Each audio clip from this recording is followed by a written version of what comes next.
नमस्कार भाइयों और बहनों, गणतंत्र दिवस के मौके पर हम सभी अपने देश के स्वतंत्रता और संविधान के महत्व को याद करते हैं।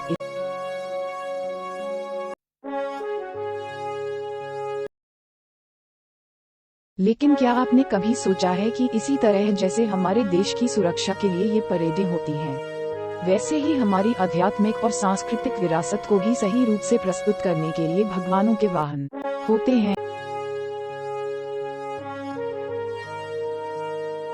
हम आपको इस आध्यात्मिक और सांस्कृतिक विरासत के रूप में विभिन्न भगवानों के वाहनों के बारे में बताएंगे। गरुड़, भगवान विष्णु के वाहन।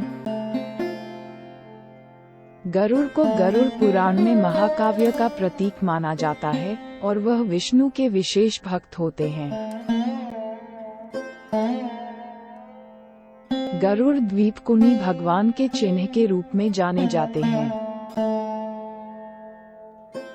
भगवान शिव के वाहन नंदी।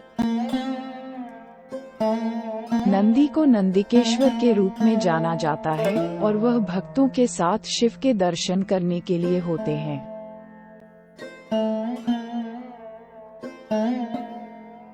नंदी विशेष रूप से कैलाश पर्वत पर बसते हैं और वहां के गर्मी और शीतलता का प्रतीक होते हैं।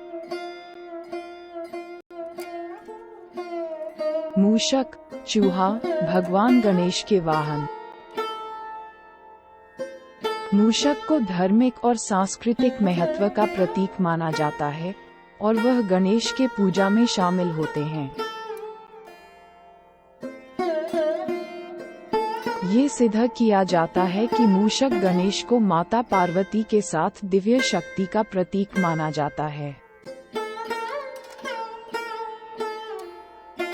उलूखल, हंस, भगवान लक्ष्मी के वाहन।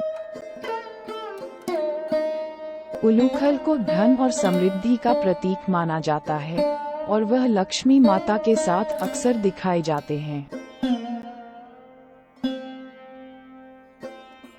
इससे ये संकेत मिलता है कि लक्ष्मी के आगमन के साथ धन और समृद्धि भी आती है। भगवान सरस्वती के वाहन हंस, स्वान। हंस को ज्ञान, शिक्षा और कला का प्रतीक माना जाता है और वह सरस्वती माता के साथ दिखाए जाते हैं।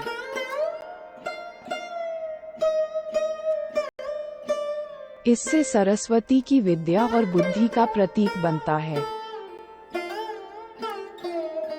मयूर, मोर, भगवान कार्तिकेय के वाहन। मयूर को भगवान कार्तिकेय के साथ जोड़कर उनके आदर्श और शौर्य की प्रतिष्ठा की जाती है। इसके अलावा मयूर को रंगीनता और सौंदर्य का प्रतीक माना जाता है। भगवान सूर्य के वाहन सप्तर्थी। सप्तर्थी को सूर्य भगवान की दिव्य गाड़ी के रथकर्मी के रूप में जाना जाता है। इन सप्तर्थियों के रथ में सूर्य भगवान के प्रति विशेष भक्ति और समर्पण का प्रतीक होता है और वे सूर्योदय और सूर्यास्त के समय इस आदर का प्रदर्शन करते हैं। आशा है आपको और जानकारी मिली होगी। आप हमें कमेंट्स में बताना न भूलें कि आप किस भगवान के वाहन को जानते हैं। मिलते हैं अगले वीडियो में।